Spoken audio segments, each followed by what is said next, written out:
Happy birthday, Happy birthday,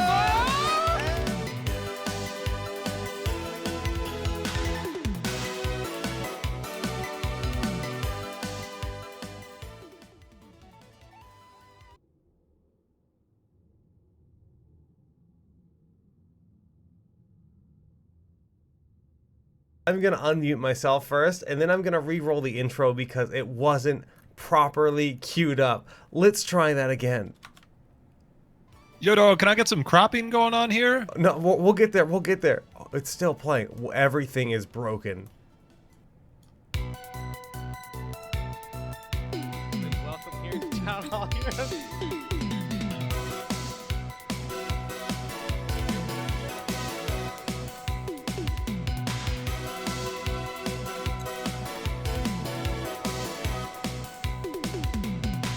Happy birthday, Happy birthday,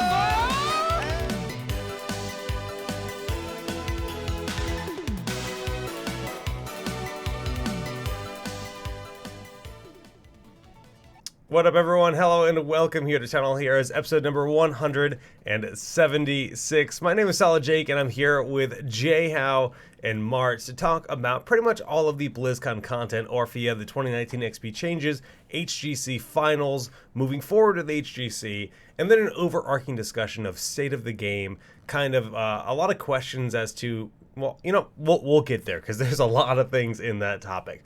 Kala was hoping to join us. He is in Japan. But unfortunately his internet is a little bit unstable and he wasn't able to make it happen. But JHow, my man, like, how have you been? You got to cast the grand finals out of BlizzCon. That is a hell of an achievement. You're muted too, so that's sweet. I'm muted that time. Yeah. Yeah, it's pretty awesome. Like, it was pretty surreal. You know, when you get the call and you get your number called for something like that, like, I didn't expect it, right? So when it happened, it was just like, oh, that's pretty amazing. And so it was actually, you know, it's kind of like the pinnacle of things of, like, you know, you've put in a lot of work, put in a lot of time, and I got to do it, and it's pretty awesome, man. Pretty unforgettable. Yeah. Beyond that, man, what's good with life?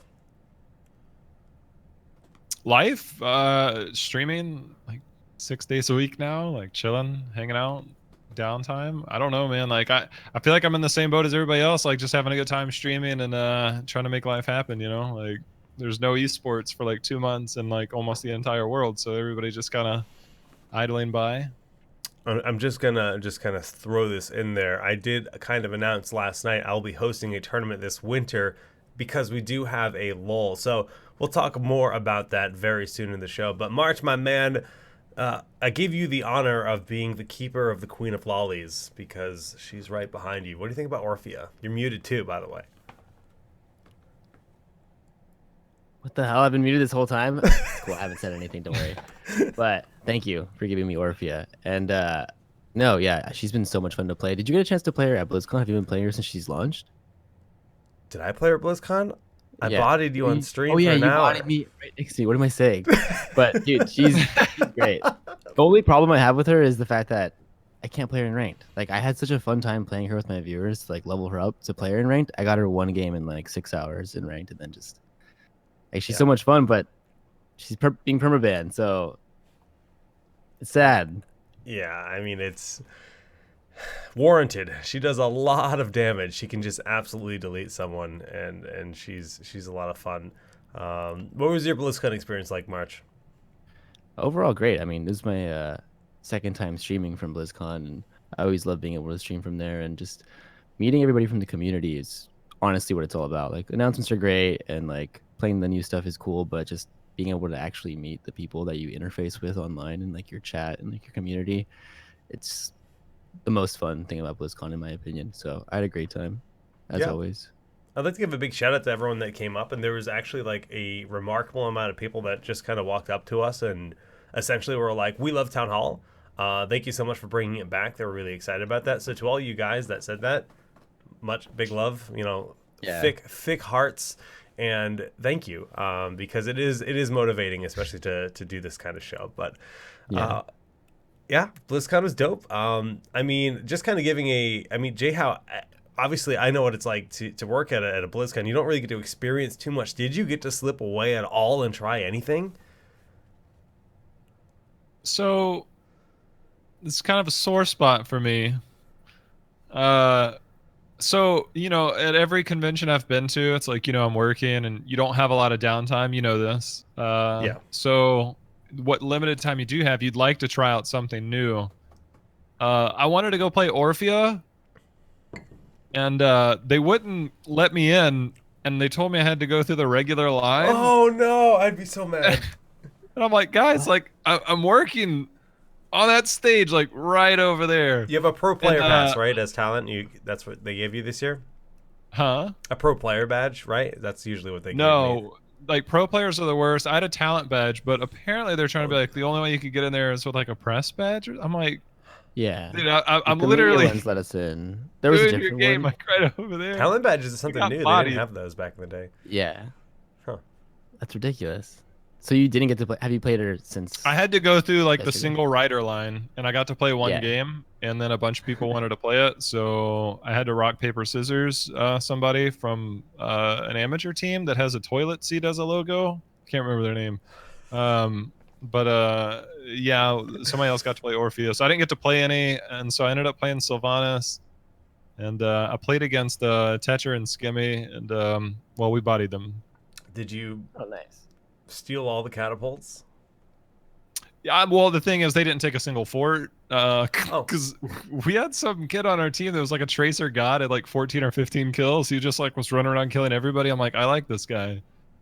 That's good.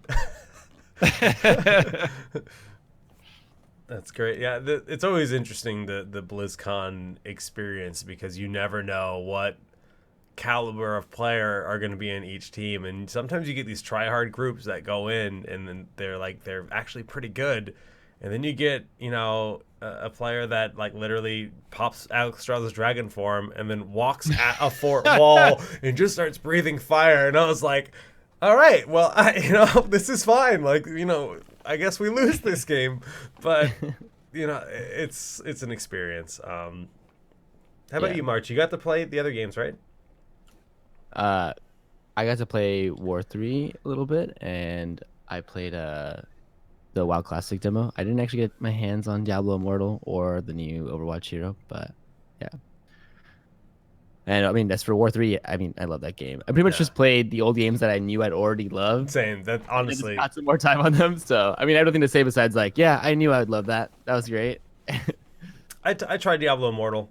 I mean, I'm not a huge You did? mobile guy. It actually felt really good for what it was. I can definitely vouch for that, but I can't say I'm excited about it because I just don't really care too much about. I mean, Diablo is my least favorite Blizzard series. I know Jay House loves Diablo. You've played a lot of it yourself. I do actually really like D3 on the Switch though. Like I've been grinding that a lot, so it's really fun. But okay, let's kind of get into Orphea and talk about her as a hero in general. She's the first Nexus hero. That's obvious. I don't really think we need to talk about it too much unless you guys want to discuss the fact that she's a non-Blizzard hero outside of the Nexus. I mean, all I really would like to say on that topic really quickly is that I was actually not super down with that idea at first, but after like playing her and like being exposed to her, I'm super team Orphea. Like I welcome her and I'm about it and excited that she's here. And I didn't think I would be, so Blizzard did a good job of kind of like selling me on her, I think. Jay, how? Any thoughts? I mean, we're just talking about the realm, not talking about her as a hero. Yeah, well, yeah, just talking about like the idea that she is a Nexus. Oh, I mean, hero. we're 4 years in since Alpha, and they did a pretty heavy push on lore this year and stuff like that. So like, I mean, if they want to experiment, I mean, they had an entire plan drawn out for the year. Apparently, I mean, these heroes don't just spring up out of nowhere. So they had the lore plan for the year, they had the hero plan for the year, and that was their BlizzCon release. And I mean, graphically, I think things look cool. The lore behind it makes sense. I don't really follow the comics, but I'm 100% okay for them to experiment. I mean, we've had 4 years of Blizzard heroes outside of I don't know. Probius is like the only like non-original, I guess. Well, Lunara, technically- Brightwing. Lunara, and Probius. I Brightwing think and it's fine. Murky. None of them were canon in the games. Yeah. A lot of Warcraft units. No, like Yeah. Brightwing has since been Yeah. added. Murky's since been added to WoW, but they started in Heroes. It's interesting because like I still have not read a single one of the comics because I simply don't. I don't really care, right? That's not why I play Heroes. I play Heroes for the gameplay, and I play Heroes for the other storylines I'm already attached to. And I said I didn't want to talk about this, but as soon as we started talking about it, I'm like, you know what? I do have my opinions. They have these comics, but these comics don't exist in the game. So all of this lore and all of this story is built externally. And to me, that's stupid, to put it.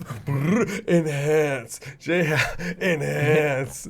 But you're not cropping out like my random areas of my room, so I'm cropping myself out. That's fine. I'm proud of you. But I just think it feels kind of flat in a way, because if you just log in and play and you don't like pay attention to the BattleNet or whatever, you probably don't even know these comics exist. And Orphea comes in and you're just like, I like lollies, I'm fine, whatever, and you just play her, and then that's it. I'm sorry, but I just think they could do that better. I thought the cinematic was cool. The cinematic pulled me in. It did its job to get me excited. Like, I already understand who the Raven Lord is. He's already been present, in being a voice in the game already. And that cinematic was like, oh, cool. Like, there's some story there. And maybe that's going to pull people to go to the website and read the comics. But, like, I don't know. Bring it to the game in some form. Let people poke around and look at lore to some extent. That would be neat. But obviously, it's probably harder to do than to say. But in terms of what the character is, her kit's so freaking fun. Like, and it's a Kyle Dates hero. fact. Like, he just makes the fun heroes. I don't know. He was in my also the opinion. Kel'Thuzad maker. Yeah. I think Kel'Thuzad's Genji fun, maker. just flawed. In terms of like execution, there's a lot of hiccups in terms of being able to. I don't know. We don't need to talk about Kel'Thuzad right now, but Orphea can do a lot. Yeah. Let's pull her up. Yeah, the outplay potential that hero provides is so absurd. Wonder William came out. Yeah, he's been out for a little bit now. Oh, I didn't even notice. Well, rip my gold. Buying it live. I gotta mute game sounds because it's probably mega loud for everyone. All right, so looking at Orphea, it's cool because I was talking to Cloakin about this hero, and he actually said something I really reciprocate with, and the fact that her main skin feels almost like a secondary skin for her, because you look at her and she's kind of like this, bratty kid in a way, and the bundle they sell with her just feels so right. It just feels like this is like basically her identity, and this is the Ravencourt High School. That's a new thing. They're new part of the Nexus we're learning about, and it's very believable that she's just like a student at this Ravencourt High School in this one dimension of the Nexus, and that this other skin is like her weird Halloween spooky skin. Yeah. Well, I mean, that's like kind of what happens when you have a completely original hero too, right? Like, Yeah. the identity is so fleshed out, like from the original concept, as opposed to something like a hero from a different universe that you already kind of expect what they'll look like, and then any skin from there on out just kind of breaks Like away from that Leoric. original. Yeah. Which, by the way, Janitor Leoric is Why don't we have it right easily now? one of the best announcements about BlizzCon, at BlizzCon as a whole, across any IP. I mean, they've done a good job at really listening to the community when you consider the fact that that's probably the most highly requested skin ever, because it was done by a Chinese artist 2 years ago, maybe 3. And then the Cloak and Announcer pack. I mean, he does the voice for all the videos. People want him as an announcer, and now we got it. So, it's really, really awesome on them to truly listen to community feedback and deliver. Yeah. Yeah, Heroes team has always been pretty solid about that in terms of like cosmetic content, that kind of thing. So jumping into Orphea, She feels pretty good in terms of build diversity overall, right? Her e-build feels like it's going to give her a lot of power, especially if the enemy team is clumping a lot. I think it feels kind of like, sacking a corruption, because until you finish it, like that build is quite lackluster until you complete the level 7 talent. How have you guys been preferring to play her? I've been doing full W pretty much every game. My only experience with that build not working was when I went up against a team comp that had a ton of point and click CC or just low cooldown CC on like every hero, and then so getting that close to try to like chomp anybody ended with me getting chain CC to death. And I think there are scenarios like that in which Q build would probably just be straight up better. It's safer distance, but for the most part, I've been defaulting to W build. I think she kind of fits the same model to me as like Mephisto, right? Like Mephisto has insane sustain damage if you build it that way, but it's not like the killer side of things. And so very rarely do you have a mage that has sustain damage where you're like, all right, I can one-shot people.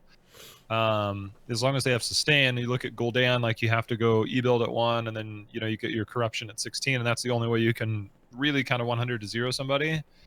Mephisto is kind of the same way. Like W build was pretty insane, like when he first came out, and then Q build was kind of the hotness for if Mephisto was coming out at BlizzCon, right? For HGC, because there is a lot of damage. They buffed that from like 60 bonus to 100 bonus damage or something like that. So the sustain is there, but you always want that one-shot potential. So a lot of people built Mephisto that way. The same thing for Kel'Thuzad. Kel'Thuzad has short cooldowns, depending on trait. His is entirely different, but it really feels like Orphea is kind of...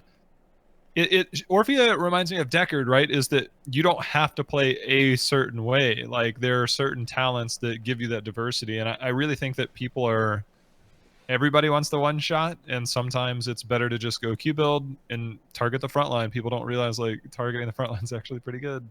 And then there's like the E build and then the W build, and everybody's experimenting. So I think like right now the low win rate is just because there's not the set in terms of the way one person wants to play. And I think for casual games it will be the blow up style, but I actually think that you can play her in so many different ways. It's just people are having trouble identifying like when do I play her a certain way, and mostly it's just experimentation right now. So I actually think she's pretty OP in multiple departments, so she's really strong.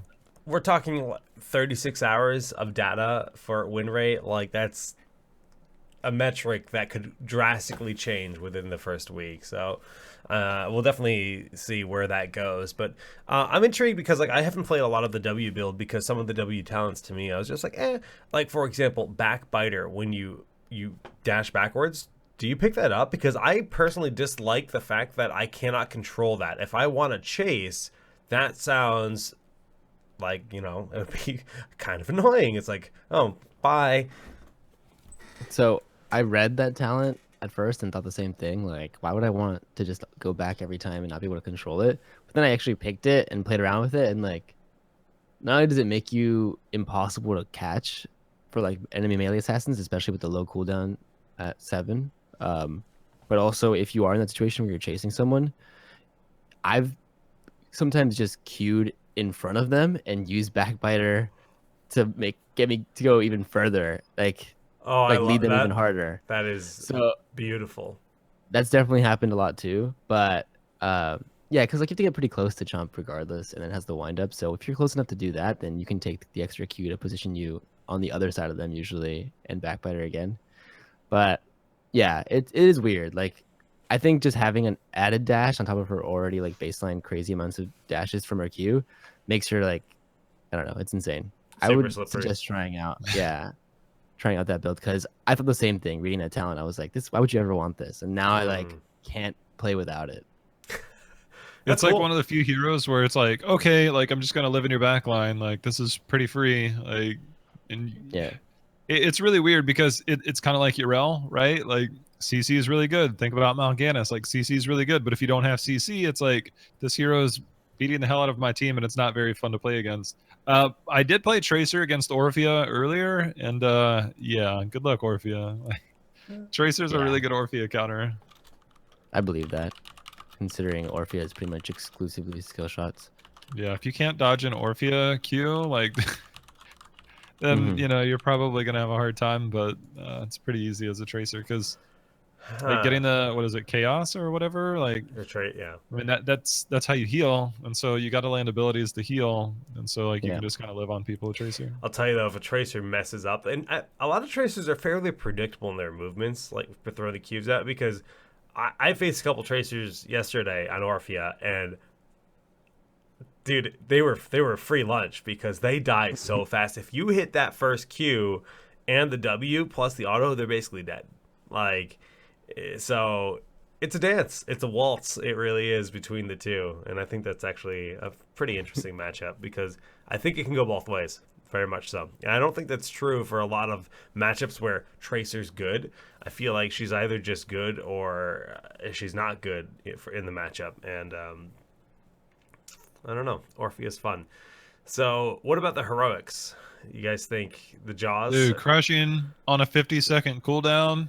I will just, yeah, like having both Woo! of them be 50 seconds is already crazy. Like, the fact that you just have it up every team fight. Like, realistically, both a 50-second cooldown heroic is you have it every team fight. Yeah, That's just that what is true. happens. And so they're both good. I mean, like, people have been asking about that on stream a lot too, and like I think the Eternal Feast is good right now because people don't really know to just walk out of it to get it to stop. So, but It's as true. like the community learns that and like it becomes more second nature, Crushing Jaw is just gonna be like the only heroic to pick The because it does combo. more Yeah. damage. And Yeah, it also, than the the feast. stun, the follow up, the combo. Yeah, Unless you're going unless you're like full womboing. wombo, Yeah, like yeah, I'll even say then, I mean, you go ahead. we had a Zarya that was landing yeah, full Gravo surges, and with Eternal Feast, like it was just mean, honestly. yeah. In those situations, Feast will still be really, really good, definitely.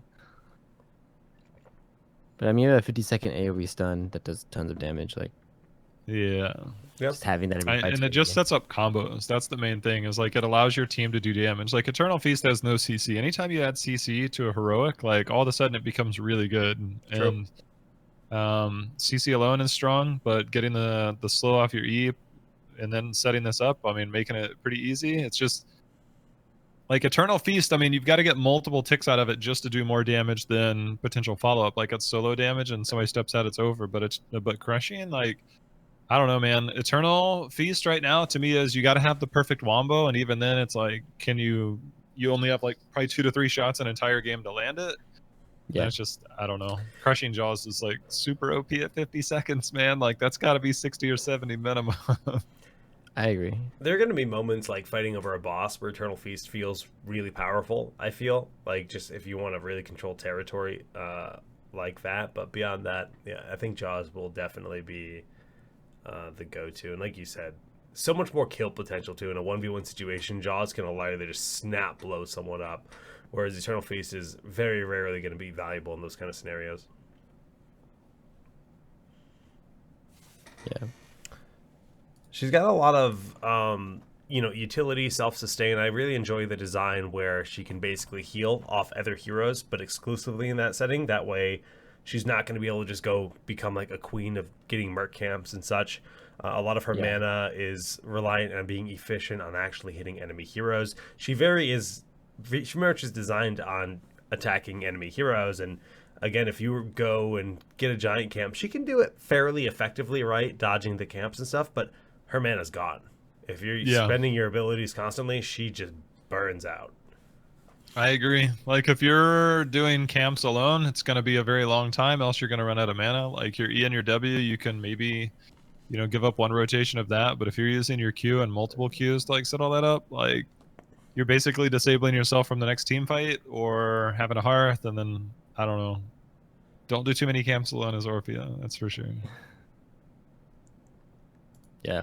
I definitely like that she, like you said, sustains exclusively off of heroes and can't just like walk into a minion wave and get stacks and heal herself to full in between fights like that. No, it's honestly a very well designed hero. Um, Obviously, there's not a ton we can say about her actual power level. We talked about her win rate maybe not being the highest right now. It's very young into her life cycle. We've played her a little bit. March, you said you've been trying to get her in Hero League. It's nigh impossible just because she's going to be banned out and such very frequently. And I think she's just going to require kind of a follow up. But I mean, if you guys had to rate her how much you like her 1 to 10, J.L. Dude, this has been the most fun hero I've played in a very long time. Like, I absolutely love this hero. Like, I actually want to play this hero, like, more. I don't know. I love the hero. I think she's amazing. March? Yeah, she's a 10 for me in terms of actual enjoyment.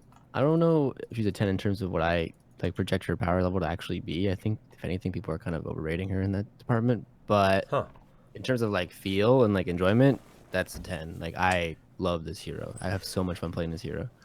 Let's follow up on that. Overrated in terms of her actual power level. I mean, is it just because she has wind up on everything? She's so reliant on her Q. If she's just a single storm bolt, as soon as you see the wind up starts and then she's dead. Is that the problem?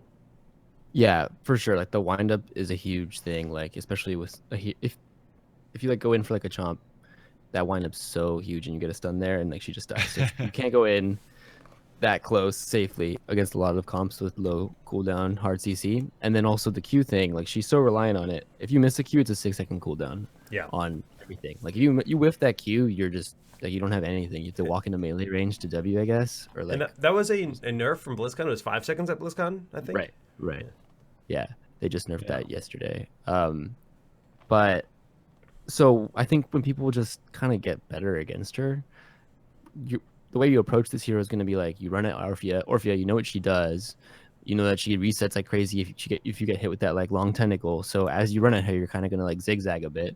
And if you like juke her out, then you'll trade with her probably positively. Like, right now, people don't really know how to play against her. So like the Orphea player just like Omega lulls you as she like resets all day off you and cleans up your whole team. But like, if people just know how to play against her, I think her power level significantly goes down. I'm not saying she's like weak, but I don't know if she's like just straight broken like everybody's like saying. It's interesting because like I think design wise where she's gonna excel is flanking, kind of almost like an ambush mage, and just follow up from the initiation, almost like a Kerrigan, right? She's gonna kind of go in off the confirm. You see the Howling Blast hit, you Q, you dash forward, you W backwards, and then you throw your E out or something, and that's your combo. And that's fairly hard to punish if they're already, being engaged on by the tank and so on and so forth. And I think that's going to be a fun and new different kind of thing. But in terms of like a flanking hero, kind of like old school Jaina, because old school Jaina, the reason that she could flank so well was because she had Bolt. Late game Jaina, she'd go in with a huge flank, she'd drop a mega combo, and she'd bolt out. And Orphea can probably get away with similar kind of plays just because of her mobility and her self-sustain. Yeah, I can definitely see that.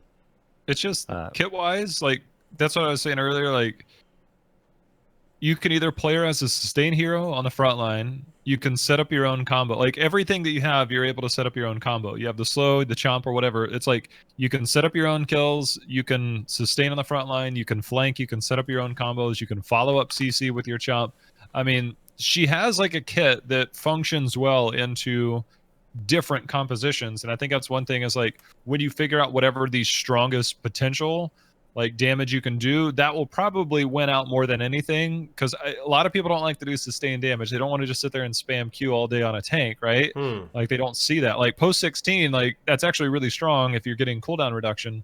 And a lot of people don't see the value in that. They want to do the big damage, and I think that getting a kill in any form, whether it's a low-level game, high-level game, or competitive, like, getting that one kill will always grant you more value to a team fight. So you're generally going to play into the, do I have enough CC? Can I follow up on this? And you're going to build into that, and that's going to be the play style that will win out. But just the fact that she has multiple play styles, I think is just, it's pretty underlooked right now. And like, not many mages have that that's capability. True. It's like they're into one combo. Yeah, that's very true. Yeah. Someone actually came to my channel yesterday and was like, what's the combo for her? I'm like, I feel like she doesn't have like one that's set in stone. She just has so many ways to approach every engagement. Yeah. Like, there's something super satisfying about the E build when you land a big Jaws. If you hit like 3 people with the Jaws in a full E build combo, it actually just does insane damage late game. But I'm really pumped to try the W build more. All right. Well, obviously Orphea, new, very fun. The first Nexus hero. We'll touch on her again in a future episode. In the panels, I think they mentioned that they're working on a Sylvanas rework. But beyond that, I don't think we really got any other changes. Mal'Ganis didn't even get nerfs. I feel like he still feels a little bit overtuned in terms of his survivability. Gul'dan got like a little bit more damage on his Q, which is going to make him possibly have Q build be a thing, instead of just being a corruption, being mathematically just the correct way to play him, which is good. Yeah. But any other changes that I might be passing over in terms of hero in balance? Nothing. Okay. Pretty quiet. Yeah. Well, we can kind of transition to talk about the gameplay update for 2019, which, when they talked about it in the opening ceremony, the only thing they talked about was the experience changes and the way that's going to work with catapults. Before we jump into that, we can just kind of overlay the fact that they are reworking the roles. They kind of talked about that during the panel, where they're going to be bringing Bruiser as a proper role. There will be support and healer. And then it'll be melee assassin and ranged assassin. So altogether, 6 different roles. No more specialist. No more multi-class. So I think heroes will be labeled as 2 things. So you'll probably have Varian called a tank/bruiser. Murden would probably just be called like tank/tank. I don't know if they actually said there will be keywords like initiator or finisher, or a sustain, or wave clear. I don't know if they said if that's going to be something that's going to be a thing. I think all of that data is good. But regardless, it's a good quality of life change for the game, I feel. Yeah, I think it's definitely a good change, one that we've needed for a while, 100%. I don't think anybody feels like the current role setup is very good or clear. I think so yeah, I'm the looking forward to hardest that. part is that it really only is going to affect newer players, because it's so set in stone for anybody that's played the game for more than a couple of months, or that has a couple hundred hero levels. They know who the specialists are. They know what specialists technically do, and it's I like, wish that was the case, but there are so many people that I see that have played hundreds and hundreds and hundreds of games that don't understand that Sonya is not a tank, that Sonya is a bruiser. They don't understand that that. will help. Right, but that's a big stepping stone for the education of this community and the understanding of roles. And Yeah. I think the melee side will probably be the most, but when it comes to Gazlo now being labeled a melee assassin, dude, those people are gonna be like, I'm split pushing, I don't care, I'm not getting involved in a team fight, I'm not an assassin, right? That's fair. That's fair. Zagara, stuff like that. People are still gonna just But I'm gonna split push. That's when keywords need to come in. And again, I don't know if they've necessarily finalized what those keywords are, but if they're going to put jungler or whatever, in those kind of keywords, I think that will maybe help people understand that they can do that on Gazlo. I don't know. But I'm hopeful, to say the least. But okay, I think it's a positive step. That's for sure. This is a very heated topic in the community. The experience changes coming to the game. There's a lot of people that are for, and there's a lot of people that are against. And the overarching idea here is that forts are now going to give half as much, fort towers are now going to give half as much experience.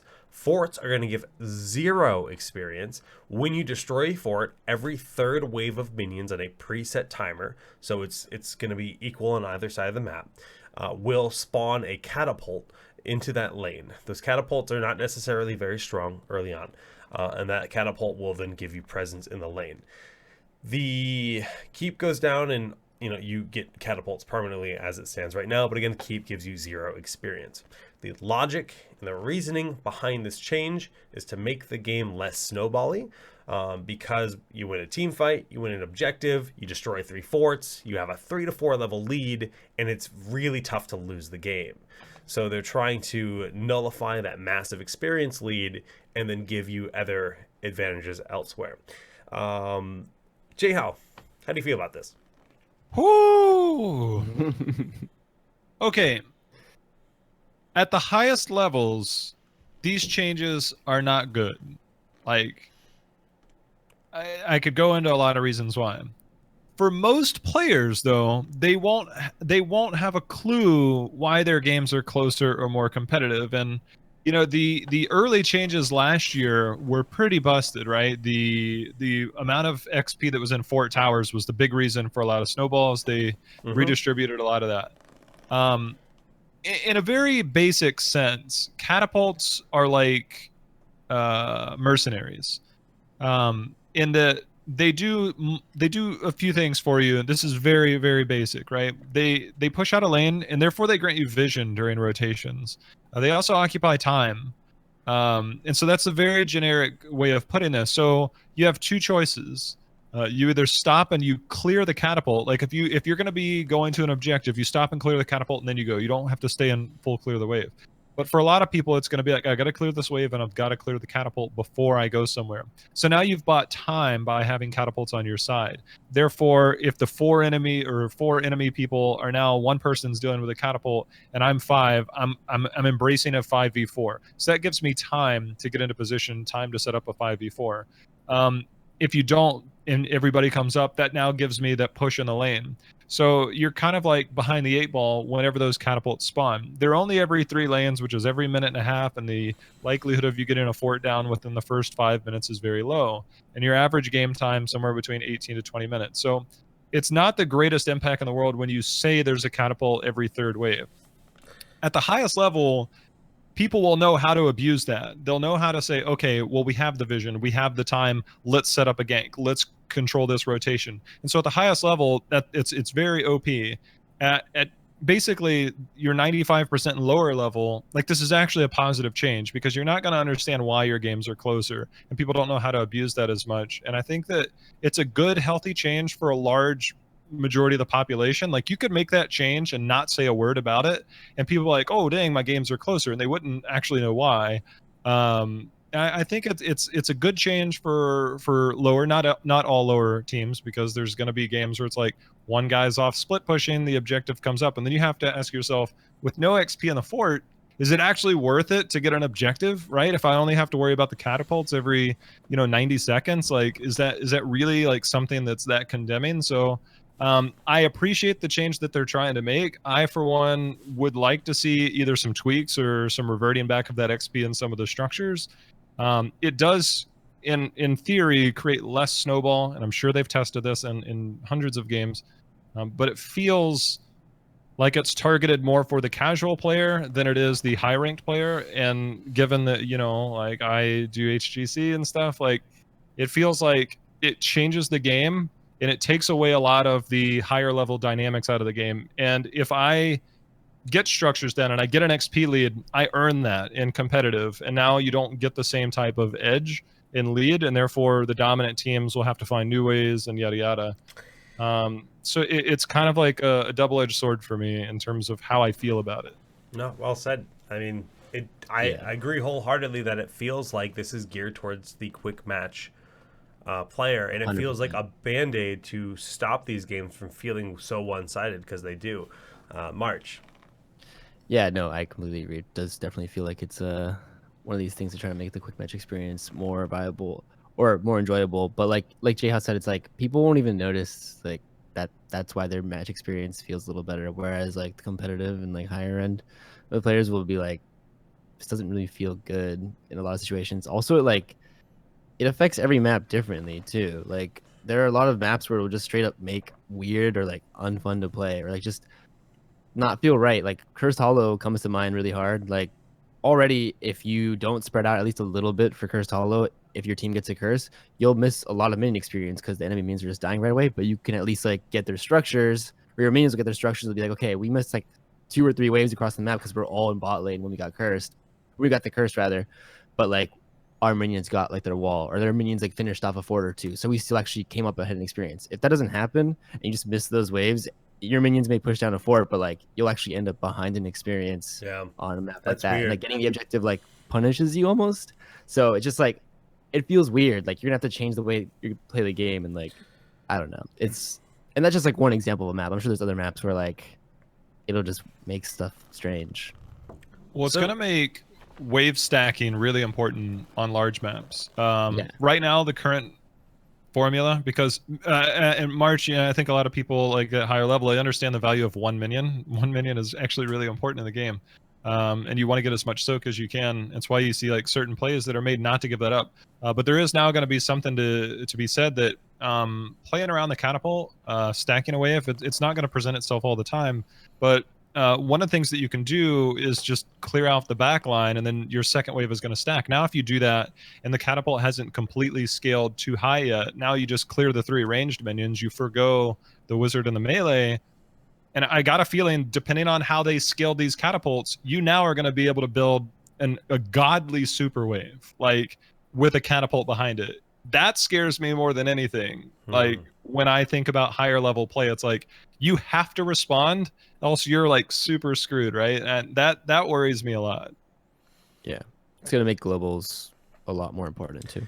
That's something I actually wanted to get to a little bit further, but we can talk about that now. Is just like the impact of a global. I think Blizzard kind of understands that that's going to be a more important thing because, I guess, foreboding the patch right before BlizzCon, they extended the global cooldown even further, and this has been a trend over the years. You know, Fly and Falstad and Brightwing and everything used to be a minute and maybe 40 seconds, honestly, and they've just always increased it, and they did that again here, going pre-BlizzCon. And I mean, that impact's just gonna be such a huge part of the game when it comes to dealing with those pushes, as you mentioned, when you build up the waves.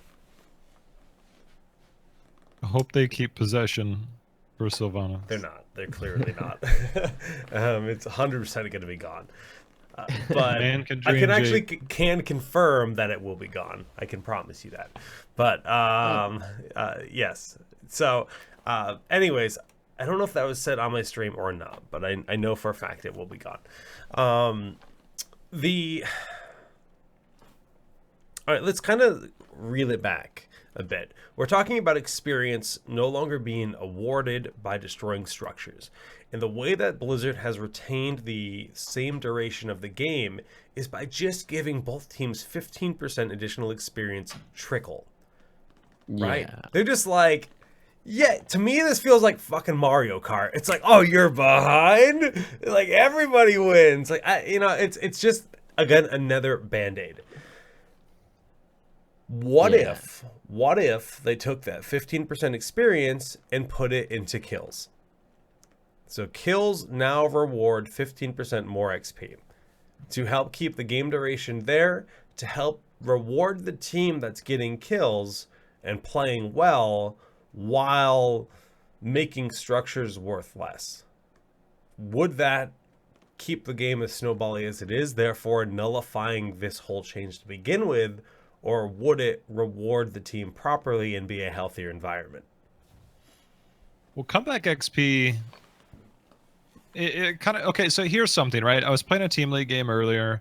We were up like 18-14, and my team went to invade, and we were super split. I was like, if one person dies here, like they don't realize the value of a kill from behind. So if you're up 18-14 and the enemy team kills you, that's a full level of XP. Like it goes from 18-14 to 18-15, like instant. It's a full level of XP. So that's an intriguing theory. I mean, it makes it uniform. Like a lot of the advantages by taking out the forward XP and keep XP is the same way as saying like, well, we don't want them to snowball too hard if a team's doing well. And I like by giving that 15% trickle XP or 15% more, they're basically saying the same thing as like they don't want it to snowball so hard. I really want to see how this works because I'm still so conflicted on taking all the, like so much experience out of structures. Like right now, a keep tower's worth 800, and a fort a fort tower's worth 250. Like that's already low. 250 is low. It used to be 500 earlier this year, and it was super busted. 250 feels okay.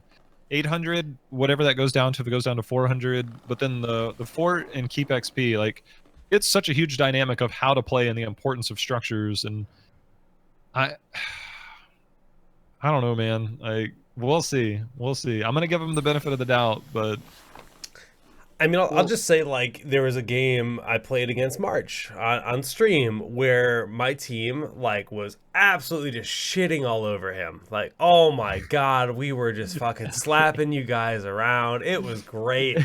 And we pushed super greedily at a keep, and we wiped, and then we wiped again, and then we were behind a level just like that because we didn't actually get any experience from all the structures we tore down, to keep wall, you name it. And it made the game feel like a lot more even as a result because we got greedy, we fucked up, and we paid for it.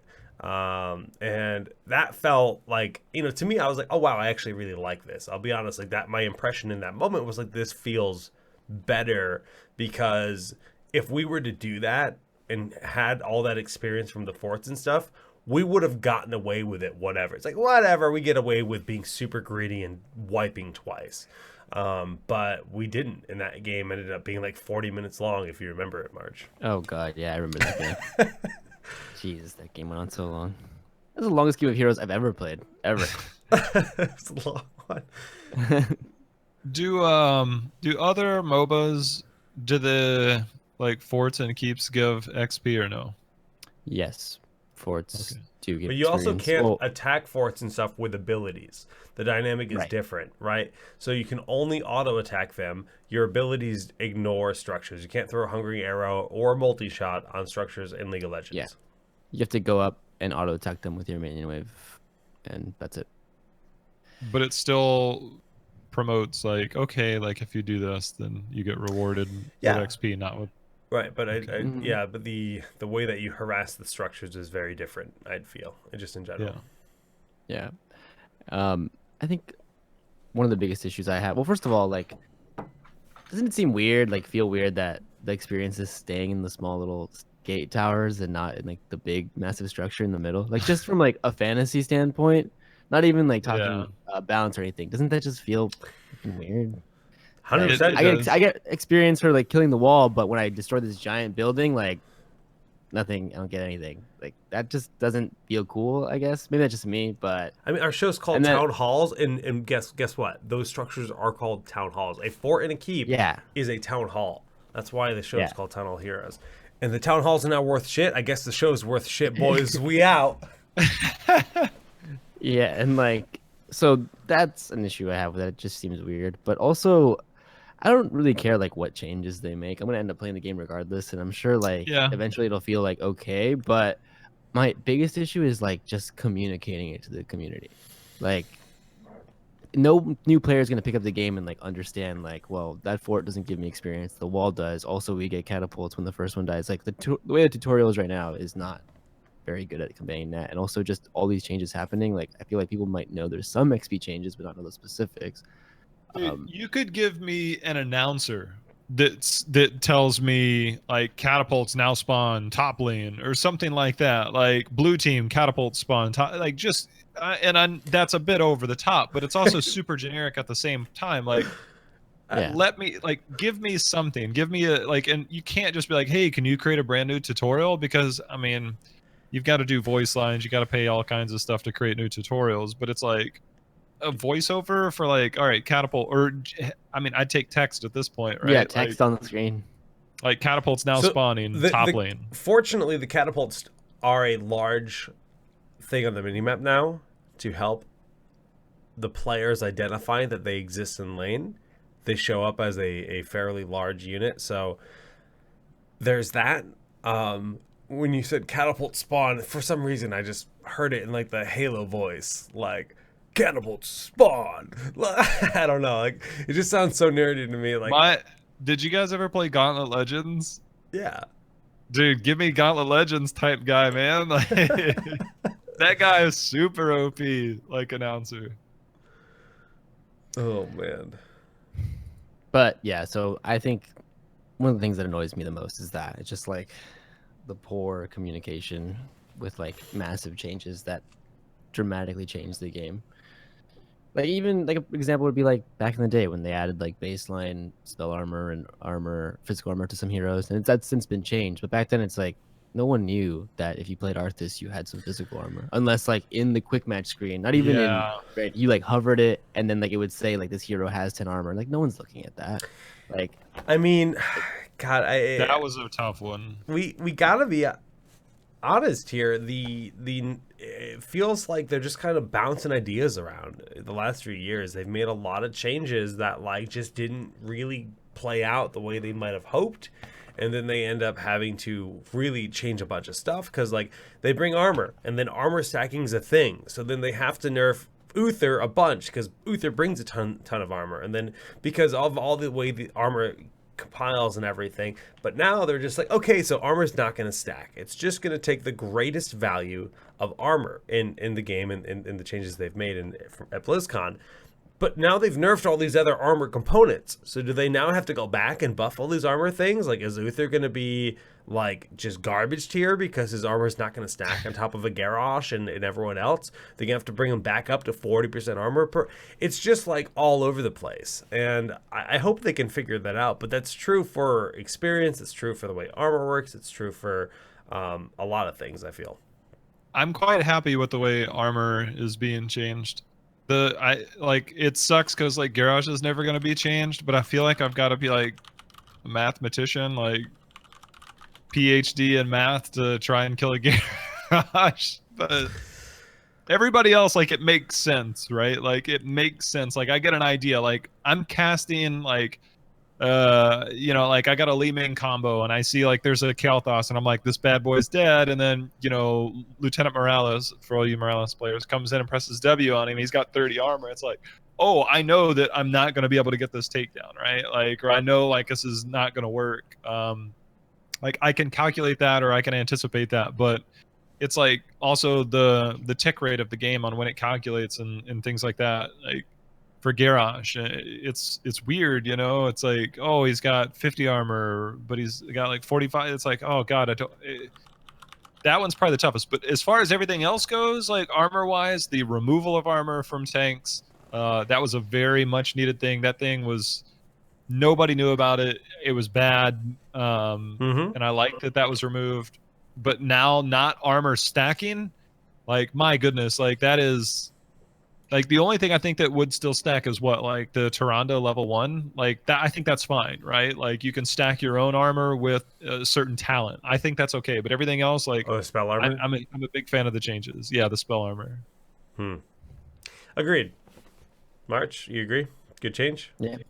Yeah, oh yeah, 100%. Plus the actual like indicator looks very pretty now. It does. It's a lot Yeah. more Added intuitive. notice. Yeah. No, that's like definitely a big plus from this BlizzCon, I feel. The experience changes is gonna be interesting to see play out, because they didn't release it with this patch. It comes out anywhere from the end, next month to January. They're calling it a 2019 gameplay update at this point for all those changes, so it's gonna be a fairly large patch. But I don't know. Like you said, I felt a positive in a quick match game where my team got greedy, and I was like, okay, this game feels more balanced as a result. However, at the highest level, in an actual proper game, I have no idea how it's going to play out, and I'm worried that it's really going to almost put drafts to the point where late game means the most, and like mid game drafts and early game drafts are a lot weaker as a result, and then the meta will basically evolve to support late game drafts more than anything else, if that is the way that it goes. It further, to me, it very simply, it really exemplifies now the fact that it's like, all right, you have to team fight. Like everything that's changing is basically like, take away. I don't know, man. It just feels like we're gonna have more team fights than normal, and I don't even know like Yeah. if you can kill them enough early game, then you can just keep killing them, or you do play late game heroes and you come back with late game team fights. Like, there's so much that I think it's just really gearing towards like team fights. Like, think of it like Volskaya last year. Volskaya the Protector was so bad that you basically ignored all early game team fights because you didn't have to. And so it was just like pick late game heroes. And then they buffed the Protector like super OP. And then they're like, well, I guess the first team fight matters the most. And that was before the XP changes in the fort. But that was like literally such a drastic difference of late game hero to now it's the very first team fight of the game is the most important. So I think it'll be a lot more towards the spectrum of the first few team fights are going to be the most important. Yeah. I don't know. I mean, I'm still gonna play the game. Like, I can say, I can criticize it. Like, I'm gonna play it. Like, I'm gonna play HOTS. Like, they can honestly change it to like nothing gives you any experience anymore, and everybody gets team deathmatch. Everybody dies once, and the game's over. And I'm still gonna play it every day. Like, but I'm very apprehensive towards XP changes, and we'll just have to wait and see. There will be a lot, I think. Like, it's going to be met with heavy criticism and skepticism for a while now until we actually get to see it. And then, once some of the higher level people get their hands on it, and once top tier teams, you start to see like, okay, this is different things you can actually do in the game. I mean, it really is going to be like once it's in the best players' hands that we're all just going to be skeptics and critics of it this entire time. And there are some things I like, there are some things I dislike, but needless to say, like I'm still going to be playing the game. I think a lot of it's going to be a positive change for the community as a whole. I can't reiterate that enough. I think it's going to help a lot of games. It's just at the top tier. It's like I'm waiting to see how it plays out. Well said. I mean, yeah, all we can do is wait and test, and hopefully, I mean, Blizzard will obviously be listening to all the feedback. They say this more than anyone else. They can test internally for a year, or however long it wants. But that's maybe 100 people, maybe 200 people, I don't know, that are playing it. Then you give it to the thousands and hundreds of thousands of players worldwide, and you get a lot more data, and you get a lot more insight as to what kind of impact those kind of changes make, and they can assess it from there. I'm trying to think if there's anything else that we might have missed on here, because the gameplay update is that the role changes, boosts are just basically stim packs. They are now basically, I want to say, I don't want to say forcing them down our throat, but they're definitely making it a much more prominent part of the game, with it being next to your name, with it saying buy a boost at the end of the game, and with it announcing who has a boost at the start of the game. I like it. I like it. Look, I mean, think about it, right? Like, I have a game, I have a business, I need money to make my business keep going. I want this game to keep going. If it's a matter of like, hey, look, like, like spend a few extra dollars, get a little bit further, like, that's fine. Like, people are going to invest whether they want to. It's just people like, I don't want an advertisement for it. I get that, right? I fully understand that, but I mean, it's not like the money is just like disappearing. Like, it goes back into the game. Like, it's fine. And the boost thing, I think, is actually really cool when I see like, oh, I'm getting boosted from like 4 other people in the game. Thanks, team. Like, I don't have one on this account, but I really appreciate it. Like, I think that's actually pretty neat. Well, it's literally the only difference, right? So it's the impact that just like now you give everybody else like 5% more experience. You have it. We're all boosted now. We're all, yeah. I mean, I think they slapped it in a bit too many places. The little lightning bolt or whatever. Yes, but it's like a Protoss like car company, that logo. They put it everywhere. It's literally on every menu everywhere. And I had people coming into my chat being like, I don't like how it's everywhere. And personally, I'm like, mid game, I'm tabbing the screen to look at stats and like kills and talents, and I just see the boost logo the entire game. I'm just like, why is that necessary here? But I don't hate it either. I just think it's weird. It's like getting a new haircut, man. Like, everybody's gonna notice it, and everybody's gonna see it. They might not like it. Nobody likes it in the beginning, but eventually you get used to it. And then the other thing is like you don't have to buy them with money. Like I started my stream yesterday and had 4 loot chests open, and I wanted to level up Orphea, so I was like, wait, I should get a boost to level her up, or let me open these 4 loot chests. Let me see if I get lucky. And on the last one, I think I re-rolled it and I got the boost, and I was like, hell yeah, save my money.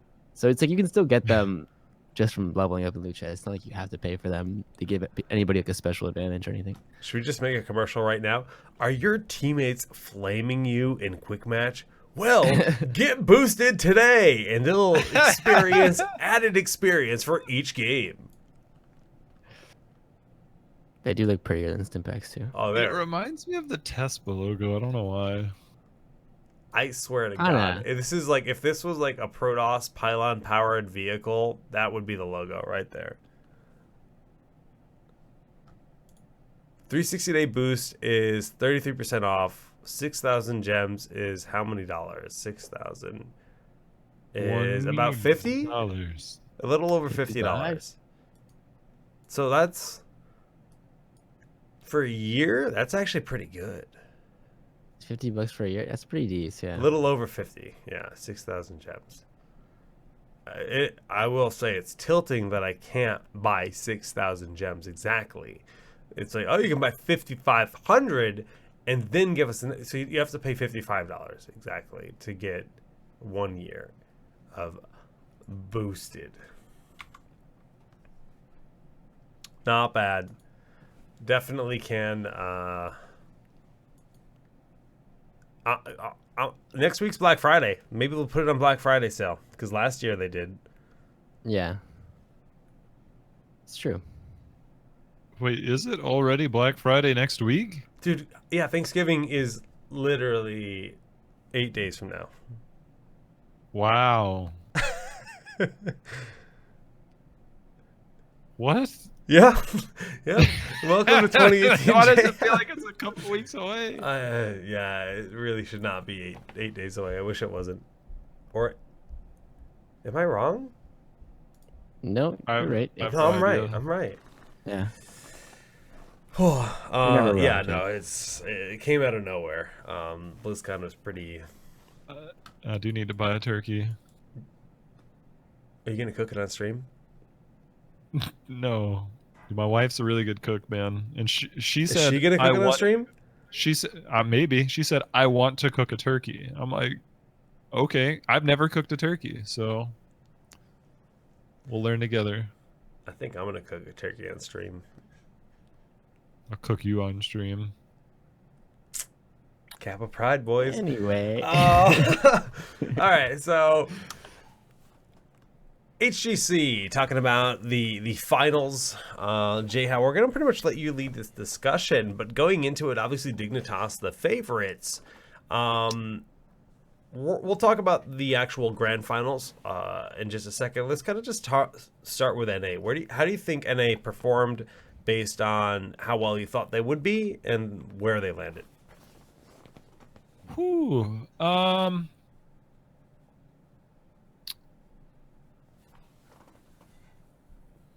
Heroes Hearth, I think, played really well. It kind of felt like mid-season brawl, where it's like, I know that what they did, they've done better in the past. Similar strategies, similar styles. The NA meta had a clear impact on the path to BlizzCon for a lot of people, and they went in with a pretty wild meta.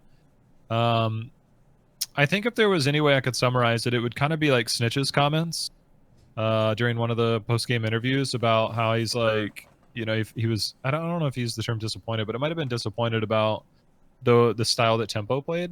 Like, I think Tempo has a lot of really skilled players. I still think Cattle's one of the smartest people that we have in terms of strategy and what that team does. They do, it's pretty unique. I was surprised that they went out the way that they did in the drafts that they With the did. spicy cheese, yeah. Just trying to. Yeah, It's almost like they weren't confident to win straight up.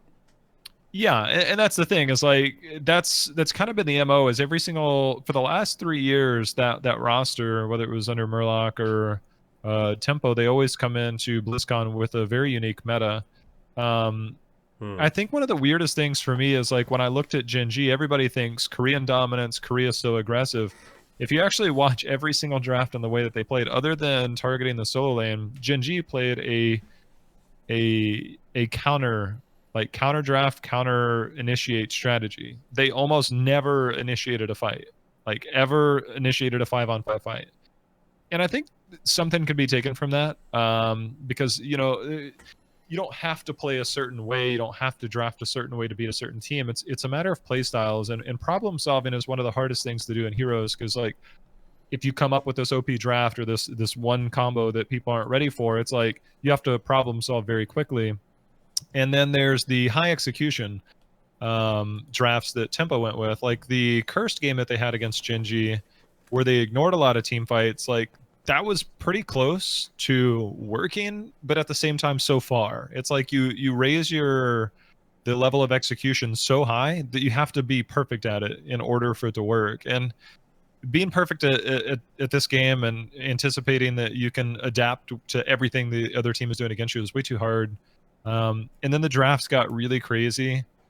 And I would have liked to seen how they measured straight up. I think that they had the talent. I mean, they were a top 4 team at midseason, and then Vin came in. I feel like they just lost their confidence in terms of what they could do. I still heavily support that team. I really support the talent on that team. It seemed like there were a couple of steps back for that team after midseason brawl, and I think that shook their confidence in terms of what they actually could do. And I think that kind of hurt them. I think their performance at Western Clash #2 maybe hurt them a little bit more than meets the eye. But I still really support that team. I don't know what their roster, if they keep their roster, if they make roster changes. I still think they're incredibly talented. I still think they'll be a top team if they only make a change or two. Heroes Arth, they've grown so much. Their drafts got a little wild at times, but their execution is really good. So I still think we got a pretty bright future for those two teams. Like despite the less than stellar performances, I think Heroes Hearth, they should go out with pride, right, from BlizzCon. And Tempo Storm, they'll probably make some changes. Like I have no inside information, zero inside information, but I anticipate they'll probably make some changes to things. But after all that we've talked about earlier with the XP changes and all the changes, like who knows what the style of play is going to be like next year. So I still think that Tempo has all the tools in the world to be a top team, as does Heroes Arth. So that's pretty much my summary. Yeah, HGC is going to be very different. Teams, meta, everything, whole different beast. Yeah, but that's really interesting. I mean, I pretty much agree. It's a shame to see a team like Tempo Storm basically not look like they're willing to just play honest, I guess. And it's almost like they don't respect themselves, because I think they're a lot better than they give themselves credit. That obviously, like they thought that draft could work, but right, they definitely practiced that comp. Like I know that. For sure. It's not like it just came out of left field. Right. But to like the average viewer, like they don't know that, and so a lot of people they cut a lot of flack. It just for that. looked embarrassing, right? It's right. like, and it's a shame, because they are a very talented team. Yeah, definitely. But yeah, I can only imagine the amount of people that walked up to like any of the players on the team after that series and were like, "What happened, guys?" Like that have like, just the casual player fan being like, "What the heck?" What about grand finals? I don't think people realize how close that game 1 was. Like that could have gone either way. Like the top fight on Dragonshire was so incredibly close. Wubby got sniped with an owl, like through 4 different people, and it hit him on the back line. Malthael lived through a pulse bomb, like right before all that. Like if that goes the other way, Dignitas probably snowballs the rest of that instead. Gen G snowballed it. Game 2, it was a beatdown. Like Gen G had complete control. Game 3 was pretty insane, obviously, but outside of game 2, like those games were really, really close, and I think everybody would have liked to see more games. But a 3-0, I mean, Gen G played incredibly well. So I think people don't understand how close game number 1 actually was. Like the ending was rather snowbally, but it was like razor thin before that, and then game 3, 3%. Yeah. Talk about devastating. Yeah. Like, That- Oh my god. I wasn't. Devastating I is the didn't word actually for it, watch yeah. it live because I went to, I'm an old school StarCraft guy. I went to witness the StarCraft 2 finals because there was a foreigner playing in the finals and he was favored, so I had to see that. But I watched the VOD and I already knew the result, but like I can't imagine not knowing the result in that situation. The heart wrenching. Oh my god! Like mid-season brawl, 1%. Like Genji final cut, you just got to tip your hat to him. It was a hell of a series. This one, like, given the circumstances and how much they were steamrolling them, like in competitive, right? So Genji, they were desperate to hold on, and they took their shaman camp at the top right. They were on the right side. They took the shaman camp, and it was just to either one, they were going to get a fort back to get some experience, to salvage some experience, so they don't get completely steamrolled, and possibly a keep tower with that camp alone. That's why you do it in competitive. So Dignitas would have had to send a solo laner there to deal with that, and then you have a 4-man push, and then you probably lose a keep in that situation. As Gen G. So they're basically cutting their losses, saying, look, at worst, we're going to lose a keep here. That's fine, but we have to get something back. And at the absolute best case scenario that you never even theorize, you wipe the enemy team with 3% on your core that Shaman Camp's been pushing the entire time. And that play that you made just to salvage some XP to give your chance or yourself some shot to stay in that game ended up actually being the camp that helped win the game, because without that camp, that game doesn't end. And it was a calculated play by Dignitas, but nobody would ever anticipate that camp would be the reason that game would be over. Like, if that camp's not there, Dignitas just backdoors the core later in the game, and they portal over with Medivh, and it's game over. And that's like the unthinkable thing, like in the craziest scenario ever, that won the game. Yeah. Yeah. I mean, not much else to say. It's sad. I wanted Dig to take the win, right? They obviously worked very hard this year. JPL's last event, they played very well throughout the event, but in the grand finals, couldn't clutch it out. With JPL leaving, with a lot of people leaving, we look at the two teams being, or actually one team in Korea, North America, and Europe, all falling out from Crucible, and new blood coming into the scene. Players retiring like JPL, Quack, and so on. Next year is going to be super interesting, and we can't really just start speculating on a roster apocalypse because, frankly, it's about a week too early. But that's something that we're going to be covering for sure, because I expect the shuffles. I'll take some ruffles. The shuffles to be pretty intense this year. How about you, Jay? How you think it's going to be a big shuffle?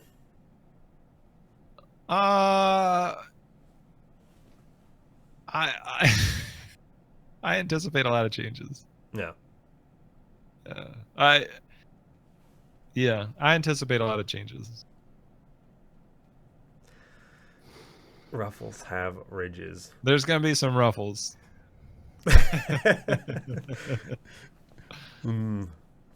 HGC powered by Lay's potato chips. Ruffles. Well, while we're on the topic of esports, and there's not a whole lot else we can say about it, we know things are going to change a lot. The meta is going to change a lot. Next year is going to look very different. Since we do have a bit of an off season, I am in the process of putting together and finding a final date and everything for a tournament, and that tournament is not a Bloodlust. Bloodlust is something that we will very hopefully be able to do in 2019, but it is the TownHall Winter Brawl. And it's going to be basically an event surrounded around the rebirth of TownHall. And then we're going to be doing a winter tournament. It's going to be a pro amateur event with teams from the pro scene during their off season being invited to come compete. It'll be a double elimination bracket, 8 teams in total. We are going to have the community vote onto what maps are going to be in. There's basically going to be a map elimination process. So the community, it's, you guys remember, I think, what was it, Newgrounds that did like the, or no, GameFAQs that did like the, it's like a bracket of like heroes getting eliminated and stuff. Maps are gonna face off versus each other and get eliminated, and our map pool is gonna be a little bit different, I feel, than average. So that's kind of the idea leading into it, and it'll be a lot of fun. And then when it comes to the pro teams and the amateur teams, we're still gonna sort all that out, figure out the date. It'll probably be December or January. I'm thinking most likely after the holidays, very early January, like right after New Year's. But, you know, I'm going to consult with the teams, see what's best for everyone. We don't know what's happening with HGC dates quite yet either, so that makes it tough. But, yeah, stay tuned for the Town Hall Winter Brawl. And, I don't know. I think it's going to be a lot of fun. Very exciting, honestly. Town Hall Winter Brawl. I think it's a great name too. You know, It rhymes. we had another It name. rhymes, that makes it great. We had another name. I was going to call it Blood Light, like Bud Light. And I was going to make a Bud Light Bloodlust logo. That should go over well. We give it a shot. But I think we're going for the Town Hall Winter Brawl instead of Blood Light. Blood Light. Hey, Kubi's in chat. I miss you, Kubi. But, all right. So the next topic is kind of a big topic with a lot of different talking points. And, you know, simply it's just state of the game. And we've actually hit a lot of the different, you know, discussions already throughout the evening, just, you know, when we're talking about the experience changes and the new player experience, because I feel like that's a very important part of the, you know, the game when it comes down to breaking into it. If I was a new player coming to Heroes of the Storm with 80 plus, you know, characters in the game, or even a returning player that played 2 years ago and now the game's drastically different, how do I approach the game? And we talked about that, and you guys said you can't just make a new tutorial all the time. But if they're going to keep making these changes, I disagree. I think they have to make a new tutorial to educate the players on all of these things, or somehow embed educational content from community members into the client so that people can learn in a place where it's accessible. Point players to content creators to help them learn the game. Everyone wins. Yep. There's always like a weird thing of legalities and stuff when it comes to that. I think that's probably always the hardest part. Probably. I'm gonna say this about the state of the game. In terms of the balance of the heroes, Mal'Ganis kind of busted, but in terms of the balance of the game, in terms of where it was, say, 7 months ago, with a lot of the mobility still very high between Genji and Tracer, and a lot of those heroes that just insane mobility, even Tassadar had to get some nerfs. In terms of the balance of the heroes, like, I actually think we're in a really good spot. I still really hate Garrosh just because calculus, but in terms of the state of the game, in terms of based around the heroes and the heroes itself and their impact on the game, which is most of the reason why we play the game, I think it's actually in a very good spot. They're getting rid of the weird armor stuff and stacking of armor. I think all of these are really positive changes in terms of the state of the game. So I think I'm actually really happy with the direction that the game is going. We removed armor from all the warriors, all the weird armor. We're getting rid of the stacking armor. You know, the macro side and the map changes are always tricky and finicky. But in terms of the state of the game for the heroes, it's probably like the most balanced. I never go into a game thinking like, oh God, like it's over because this hero. Like I don't feel that way anymore. I actually agree. March, how do you feel about that? I completely agree as well. This is something I've said on my stream a lot over the past like 6 months, is that in general, I think this is the most balanced the game has been in terms of heroes. I don't think anything that's so wildly like overpowered or overtuned that it breaks the game. And even if that does happen, like say like a Mal'Ganis or something, you have bans in competitive modes. But yeah, no, in general, I think the state of the game itself, gameplay wise, is it headed in a good direction. I think the issues with the game stem from like everything else. Yeah, no, I think the balance design and the hero design is top notch. I think the map design is in a good direction. I think it was really bad for a while, but I think to me it's very obvious something has changed in their approach to maps, and I feel like it's getting a lot better. And I was disappointed we didn't get a new map at BlizzCon, but I was also excited because to me that meant that they're working, that they're taking their time. They're not just throwing another map out there. They're making. Jake, please. I don't want any more maps. I mean, well, that too. There's so many maps. No, they need to retire. They absolutely need to retire maps, and they retired Haunted Mines. Thank fucking God. I don't like to swear that often on this show, but like that is an F-worthy situation because like they reworked that map how many times, and they finally said, "No, screw this map. It's dead." Thank you. There's only, thank you. Like, look, I feel bad because so many people put so much time into each map, right? And so you're gonna hurt some feelings when you talk about it. But Warhead Junction makes no functional sense at all. Like I still don't get it, man. Like that map is not good. And to introduce new maps, it's one of the I actually really like the Garden of Terror rework. Yes, the memes to be had that it's Curse, Tomb, Alterac, blend. Who cares? It's better. There's a single point objective. There's a very clear status in terms of how it's played, and there's not a vehicle driven component. Which the Garden Terror, when they made all vehicles unstoppable, people forget this was a thing. When they made all vehicles unstoppable, the Garden Terror became the single most terrifying thing in the game. Like that thing was so strong. 8-minute keep easy. Let's go. Like it was. I'm talking about like I shut down a fort and I run you down and kill you because you can't outrun me. Like I just kill you and you can't. Oh, by the way, I have an AOE silence. Good luck going through that gate. You're dead. Like it was OP. So I'm glad they took that out. I actually really like that direction. If they are going to make a new map, like make sure there's camps. Like Volskaya is a fine map, but there's only one lane that has camps, and that's why it can be like Resident Sleeper sometimes. The Garden of Terror has 6 total camps. Like that's really good. Double boss maps can be good. Like Alterac's still weird because it's double boss and then single camp lane. I don't know how I feel about it in competitive, but Garden of Terror I actually really like the rework. Yeah. But we have so many maps that it's just like there's too much. Like if you bring in a new map and you rehash old ideas, I'm okay with that. But if you bring in a new map with new concepts and new design, we're looking at 13, 15 maps. Like that's a lot, dude. It's a lot in a game, in a MOBA. They've got to retire maps. I think that if they make more maps, they just got to be willing to take Blackheart's Bay, put it on the shelf, keep it in custom games, and just take a few of these maps and just put them on the shelf, right? But so we can all kind of agree that the actual balance in the state of the game is good. But I want to kind of talk about a lot of the other things, and this is involving, like I said, the new player experience and just the social experience for the average player. Warcraft 3 Reforged was announced, so I've been grinding a lot of Warcraft 3 because that's something I'm actually very excited about. I used to play a lot of it as a kid, and I want to get good at the game.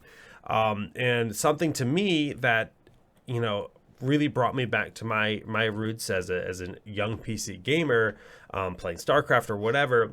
And I've played so much Heroes over the years, I forgot that I even care about these things so much.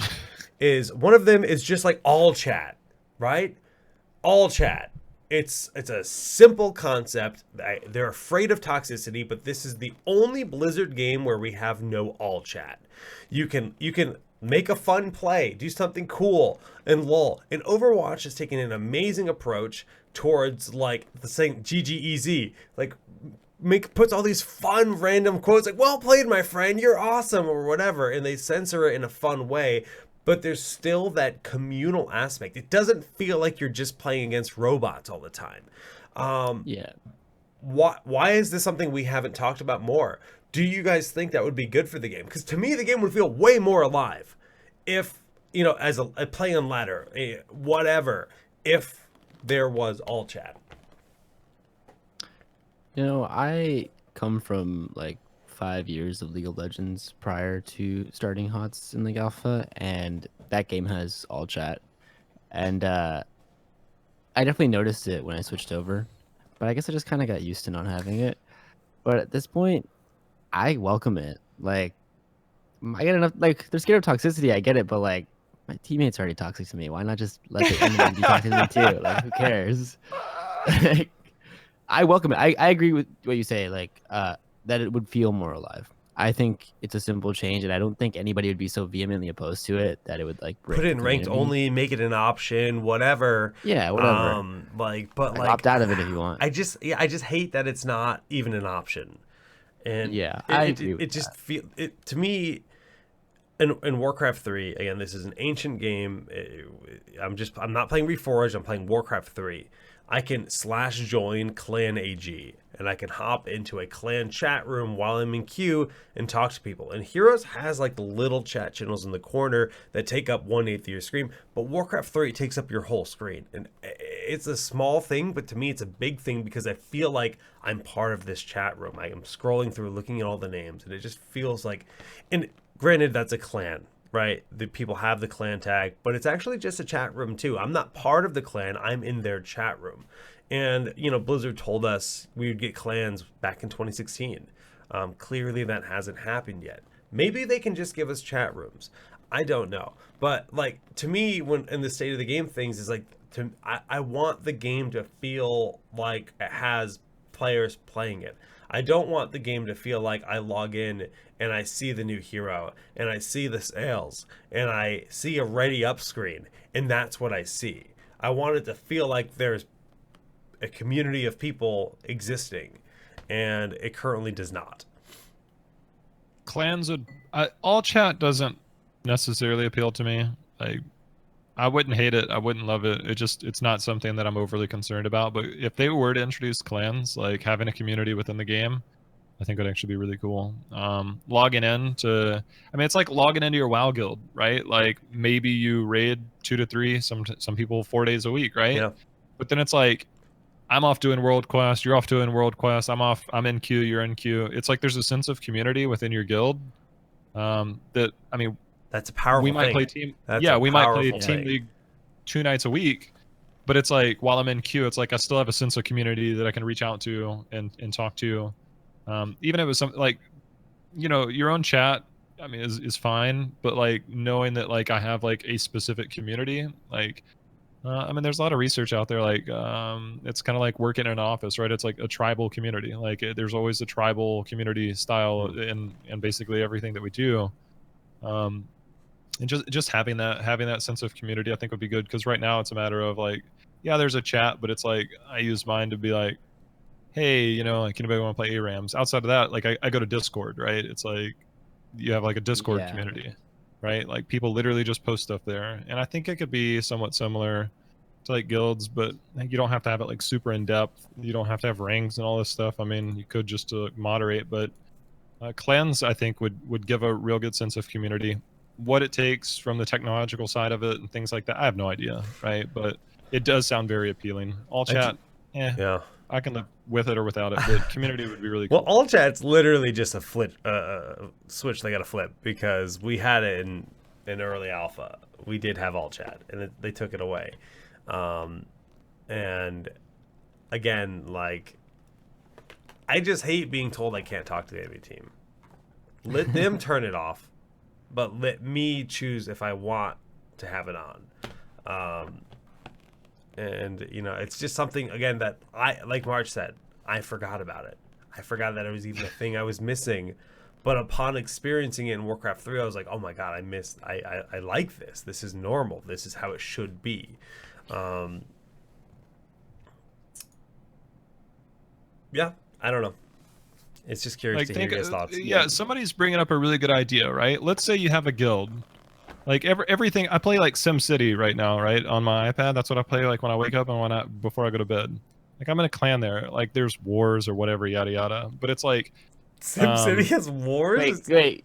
SimCity Yeah. has clans? on mobile. HOTS doesn't? But like look, like and then there's like Shit. different things you can do. But it's like you have your own individual thing. And you get your own individual rewards. Like if your community completes 200 team league games a year, or kind of like your regular daily quest, right? It's like a weekly thing or every 3 days thing. Like, hey, you know, your clan completed like 500 whatever for each like tier, right? If you complete 50, if you complete 150, if you complete 500, like each person in that clan gets a loot box. If you complete 300 team league games together with at least 3 people from your clan, then you get 50 loot boxes. You know, some like, or 5 loot boxes, right? So if it's like play 50 team league games with at least 3 people from your clan in the same game, you get 50 loot boxes, right? Like for the entire clan, or each person in your clan gets one That'd be loot dope. box. That'd be so sick. Like, Yeah. and I feel like that's a super easy thing, like in concept. I agree, but they announced clans 2 years ago and we still don't have it. So Yeah. I'm at the point where it's like, okay, another BlizzCon has passed where they haven't said a word about it. Clearly the dream is dead. Give us It wasn't in that like graphic chat. that was just flashing like Yeah, give us upcoming chat rooms or something if you can, right? I just like legit like go in the game. This is the chat room, right? It can be smaller, it can be bigger. And I know this is like literally the stupidest thing that I just want this to be full screen. I just want this to be its own tab, its own page where it's a place that I can leave up and be this, you know, the Arcanate clan or whatever the hell it is, and you know, have it exist. And it's a UI thing, but for whatever reason, being able to call that as to like my main screen, rather than just like a window, feels more real. Feels I'm more compelled to stay there. I'm more compelled to hang out there.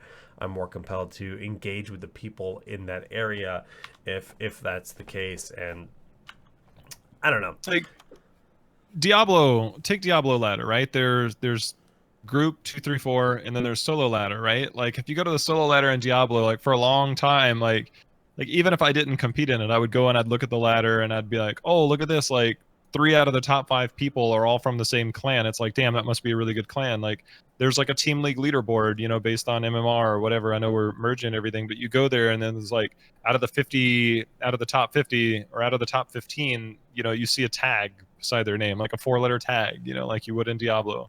Like I just think it adds such a sense of community. It adds to the competition of things. Like Yep, it does. It would bring a lot together. You hit up a queue and you see that the enemy team all have the same tag. It's like oh crap, like they're a crew. It's more than just being in a party. It's they're actually in a clan together, and that would feel really cool. I agree. Yeah, definitely would love having clans in the game. I don't think anybody wouldn't want that. Yeah, I agree. I guess the other thing I wanted to talk about was just, you know, the new player experience. The tutorial, obviously, you know, it should be updated if they're making all these kind of changes. But this is actually a thumbs up to Blizzard. They have helped, you know, new players kind of get into the game with the new bundles. The cost is not that crazy, 4,000 gems to purchase 30 heroes. I forget how many dollars that is. Is that $30? It's like 30, $40, yeah. Yeah. 4,000. So yeah, it's like $40. So you're paying basically like $1-ish, maybe a little bit more than $1 per hero that you get in this bundle. And oh wait, is that new? This like heroes icon for Lost Vikings used to be the Blizzard B. Yeah. Interesting. So that must be what Orphea has as well? I don't actually know. Must be. Yeah, it is. It is. I just checked. But, you know, I think that at least this is a step in the right direction. When they did the 2.0, they had like the 3 different bundles. I think those were cheaper. I think they were a better deal than this. Obviously, having ways to get a lot of heroes for a good dollar value is a big deal for the game, I think.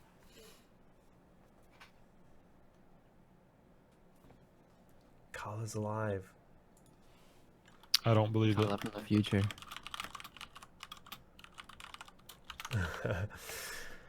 But yeah, beyond that, honestly, what do you guys think the game could benefit the most from if you had to look at the state of things right now? If there's one thing you'd like to see brought to the game, other than clans, or you could say clans if you want to Clans. go with. Okay. Hero swaps, Hero swaps. which is never gonna happen, by the way. It's not. It's just not. Yeah. They could, again, that's something that exists and they could turn on.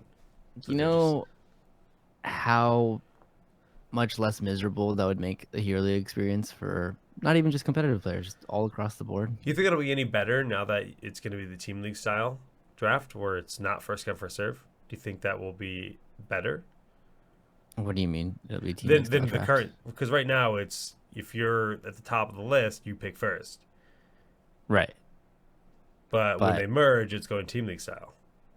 Is that a thing? I didn't. I'm Catch that. pretty sure that's how it's going to happen. That's okay. I guess. I I don't could be know. wrong, Not but really- I'm pretty sure that's how it's that going to be. seems- Like that's not. Oh, I don't know. I don't know. Chat I'm no saying I'm comment on that. correct. Yeah, chat saying Yeah. I'm correct. Yeah. So that's better, right? Because then it's a little bit more flexible. You're not. It's not like, okay, I'm first pick. I have to play the OP. Like you, but I think it's going to turn into a situation where more people than less are going to be like, I'll fill, and they just AFK for like 2 minutes. They come back like, I said I'll fill, but I didn't say I'll tank. It's like, wait, what? Like, Yeah. I mean, it'll be. I think it'll be better than what we have, sure. But I'd rather just have hero swaps and have it go down the list. I think that's the best because then that also opens it up to people like insta locking shit that you don't want. true. Incoming first pick Murky. I can click only so fast. Please no, but it'll happen. It'll 100% happen, without a doubt. Well, okay. I think that's all of our topics for tonight. We're at the 2 hour marker, just about. We're getting close at least. And Wait, should they come out with a hero name like Philip something, and then it's like I'll fill? oh my god, All right, yeah, it's time to end this.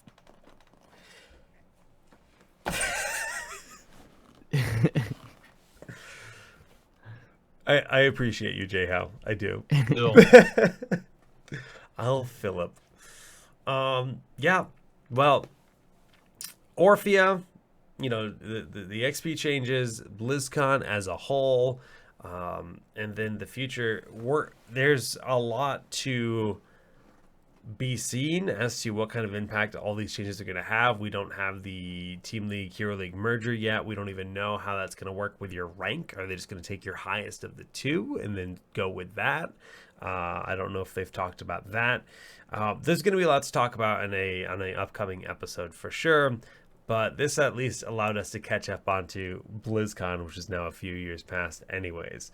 I So miss it. any final thoughts, boys, before we go to shoutouts? I mean, how did you feel about this BlizzCon for Heroes content compared to previous ones? Because I know you've been to a few, Jake. I've been to 6 And you too, BlizzCons in a Jam. row now. I Just mean, honest. okay, so yeah, I mean, this was the least content we ever got from a BlizzCon across all games, I feel. You look at last year, Overwatch got 2 heroes and a map, and Overwatch this year got Ashe. The same for Heroes. Heroes got 2 heroes and a map, and this year we got Orphea. Diablo got a mobile game.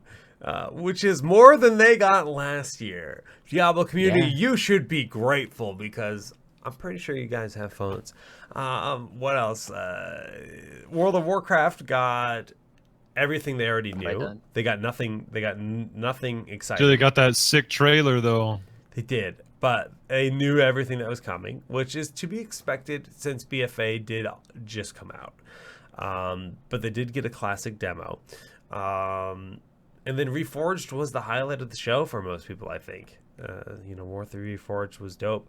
But I definitely thought it was disappointing when they basically just showed us Janitor Leoric and Orphea at the intro.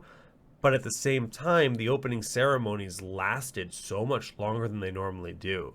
So I think that was by design. They put a lot of the content into the main panel to talk about the hero reworks and kind of like, more detail there. But also, I will say I didn't necessarily expect 2 heroes from Heroes of the Storm in a map. I did expect, however, more reworks. And to just hear about a Sylvanas and not even have a rework to go in with Orphea was the biggest surprise to me.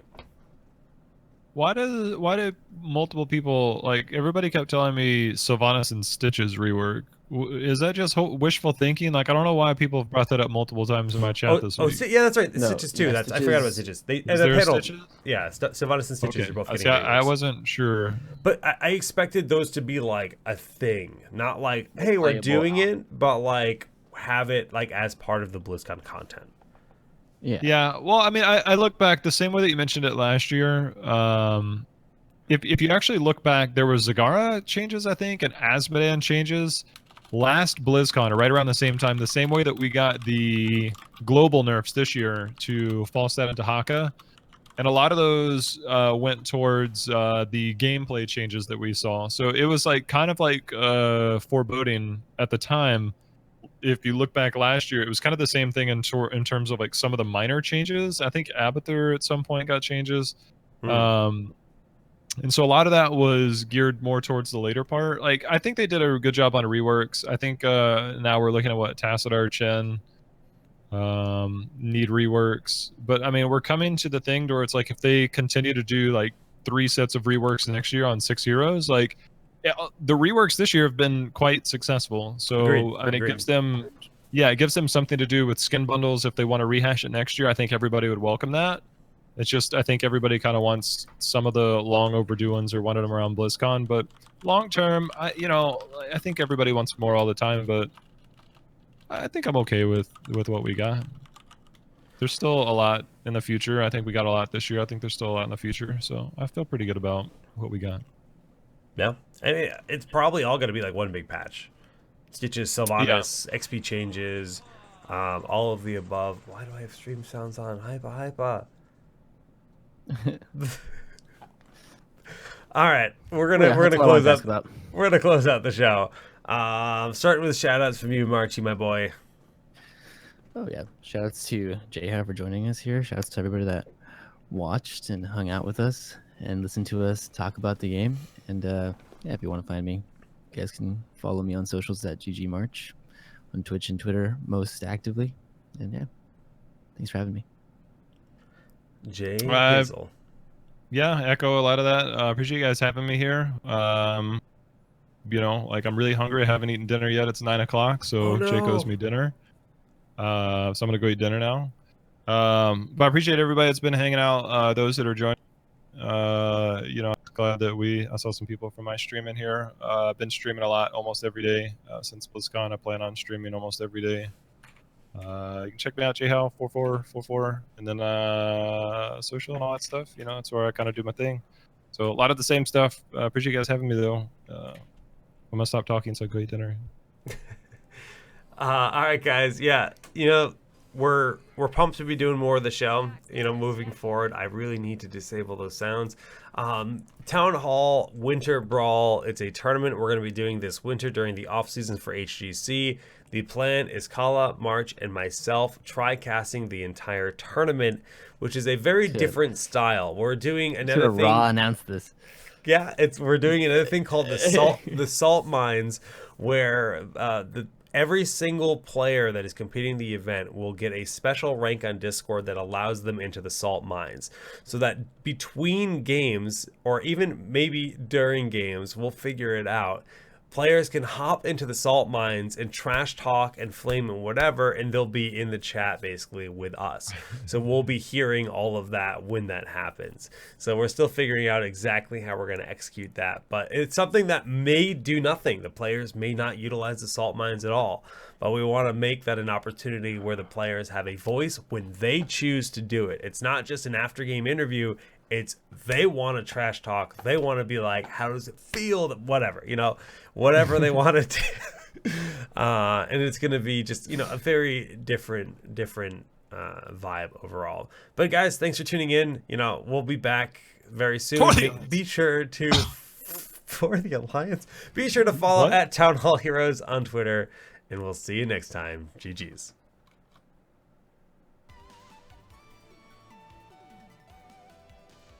Productionflubs.net